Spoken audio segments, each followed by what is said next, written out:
Malam hari ini saya mulai dulu dari Pak Huda yang bilang bahwa Tom Lembong seharusnya bebas. Kenapa Pak Huda mengatakan demikian? Iya betul, karena sesuai dengan asas Green Subsounderschool, tiada pidana tanpa kesalahan. Kalau nggak ada kesalahan, mestinya bebas. Kesalahan apa itu?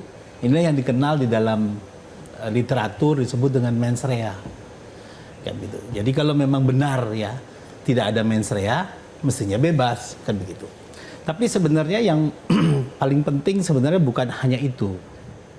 Begini, ini kan timbul kontroversi di tengah-tengah masyarakat ya.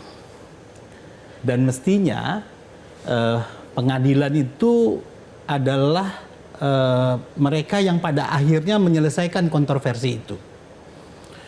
Timbul masalah di tengah-tengah masyarakat. Benarkah orang tidak menerima aliran dana bisa juga disebut korupsi, kan begitu? Kan mestinya ini yang kemudian ada judicial activism yang diputus oleh hakim untuk menyelesaikan kontroversi itu. Nah sayangnya kalau menurut saya sih kontroversi itu tidak selesai, ya kan? Malah makin melebar dengan statement hakim menyatakan bahwa Tom Lembong tidak memiliki mens rea gitu. Yang harusnya kalau tidak memiliki mens rea menurut saya harusnya dibebaskan, kan begitu. Itu yang pertama. Yang kedua, bolehlah polisi, jaksa, katakanlah sekarang juga KPK, itu adalah bagian dari kekuasaan pemerintahan yang mengemban misi kekuasaan pemerintahan, katakanlah seperti itu. Tapi ujungnya semuanya kan ada di pengadilan, kan begitu. Pengadilan yanglah sebenarnya yang harus kemudian mendudukkan persoalan-persoalan ini secara hukum, gitu ya. Jadi kalau selama ini ada politisasi, ada kriminalisasi, ya harusnya dengan putusan ini semua terjawab gitu.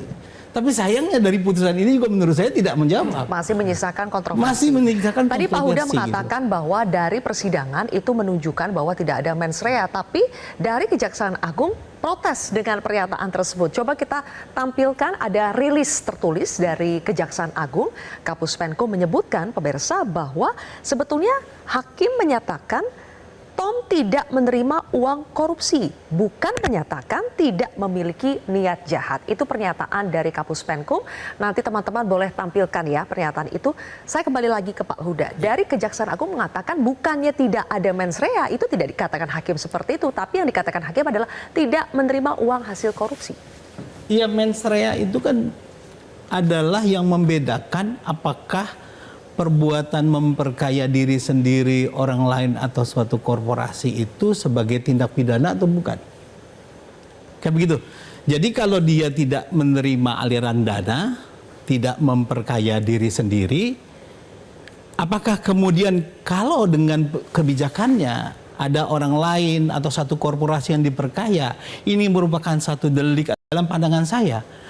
Ya nggak ada orang yang mau melakukan kejahatan apalagi korupsi kalau dia tidak dapatkan keuntungan, kan gitu loh. Berarti Pak Huda tidak memperkaya diri sendiri itu sama dengan tidak memiliki mens rea. Tidak ada niat jahat di situ. Tidak memperkaya diri sendiri artinya tidak ada mens rea buat dia mendapatkan keuntungan atau pertambahan kekayaan dari perbuatan itu. Okay. Terus buat apa? Terus buat perbuatan apa? Itu. Saya lanjutkan sedikit.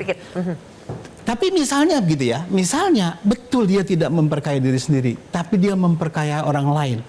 Ada afiliasi dengan orang lain, dia keluarganya lah, perusahaannya lah, misalnya gitu, dia pemegang saham di situ, atau keluarganya pemegang saham di perusahaan itu.